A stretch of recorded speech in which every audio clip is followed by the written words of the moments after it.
Сузакта күйдүргү жарасына шектелип 7 адам ооруканага кайрылды. Алардын ичинен 4 адамдан илдет аныкталды. Бул жерден жанагы жарандарыбыз ошо өзүнүн урутгандарына таркатканына байланыштуу ошо 2-3 айдан эме болуп атат, күмөндөлүп. Азыр 7 бейтап дарыланып күмөндөлүп жатышкан. Аларды ошо бешөөсү тасталып, экөөсүнүн жанагы диагноздорунан күйдүргү оорусунун ошотон анықталган жок. Күйдүргү менен ооруп калгандар жалпысынан Сузак районунун 3 айылынын тургундары болуп чыккан. Алар малды союп, этин таркатып салышкан. Илдеттин белгилери байкалган соң 22 сентябрдан тарта жарандар дарыгерлерге кайрыла баштаган. Бейтаптардын азыркы абалы орто оор. Баарысы эле өзү туруп басып, идиш аяк тамак жегендери баарысы эле жакшы, буюрса орто оор акыбалда турат. Келген маалда ошо язвалары чоңураак болчу, азыр шишиктери да бар болчу, шишиктер да кайтып буюрса лечениясын алып атышат. Керектүү дары дармектерди бүт ушу соопун эсебинен кетип атат. Өздөрүнө дары-бары жазып берген жокпуз.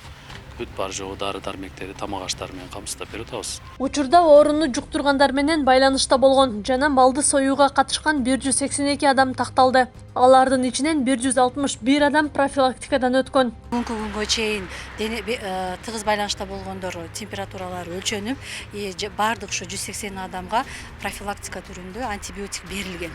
Күйдүргү оорусун алдын алуу боюнча буйрук боюнча биз антибиотик беребиз. 5 адам менен контакт болгондорго, Ооба, ошо бүгүнкү күндө ошол калган жарандардын абалдары жакшы, даттануулары жок. Көзөмөлдө медицина кызматкерлери тарабында көзөмөлдөп турат.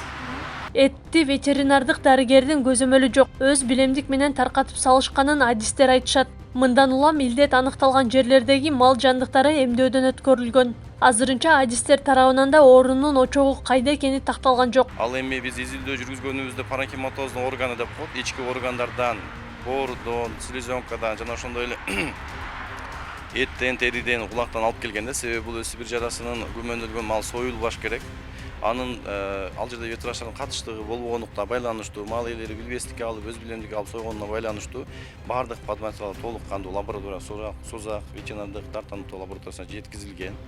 Ал жерден паранхематоздун органдан предварительно таза чыккан жана ошондой эле Жыл башынан бери Жалал Абад облусу боюнча 16 адамдан Сибирь жарасы аныкталган. Сузак районунда Сибирь жарасынын 126 очогу бар. Бүгүнкү күндө анын 66сы табылбаган. Ал эми илдеттин 60 очогу бүгүнкү күндө айыл өкмөттөрдүн балансына өткөрүлүп берилип, жылына 2 жолудан дезинфекцияланып турат. Буга чейин Аксы районунан дагы Сибирь жарасына шектелип 7 адам ооруканага кайрылып, алардын экөөнөн илдет аныкталган.